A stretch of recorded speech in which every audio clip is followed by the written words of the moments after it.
Let's talk a little bit about this, and we talked about this in the T's, a green card and a visa. What is the difference between the two, and how does it apply to a person who's trying to come to the U.S.? Okay, so a green card is a document that provides permanent status in the U.S. There is a different type of a green card. There is a conditional green card, which is only good for 2 years, but generally speaking, a green card is permanent residency in the U.S. And the folks that hold that document, they generally have all the rights of a U.S. citizen, just about, except they are not able to vote. Okay. So and they usually hold citizenship from another country. So those people that are authorized to work, to go to school, and they are able to live in the U.S. indefinitely without having to renew the visa or worry about that.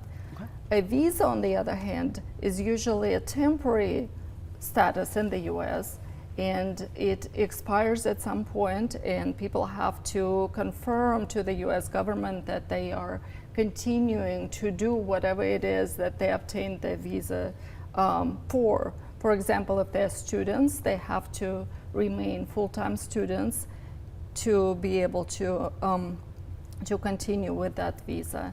If they are workers, they have to remain in that job to be able to hold that work visa. So, and of course, the fiancé visa is only good for 90 days, and people have to get married within the 90 days or that visa is expired. So there is a multitude of temporary visas, but that visa is only usually good for a limited period of time and for a limited purpose. Okay. Did you have a question? Absolutely. Yeah. So, okay. One of the, we see all the video of the border crisis and all the people coming across illegally.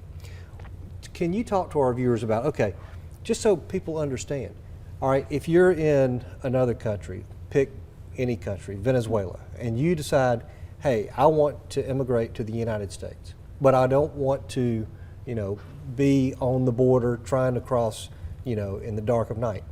What is the process? What does someone like that have to do? Where does it start, that process to legally immigrate into the United States?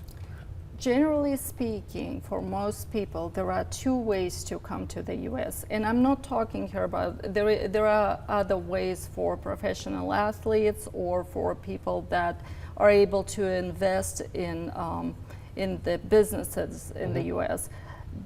I'm not talking about those two things.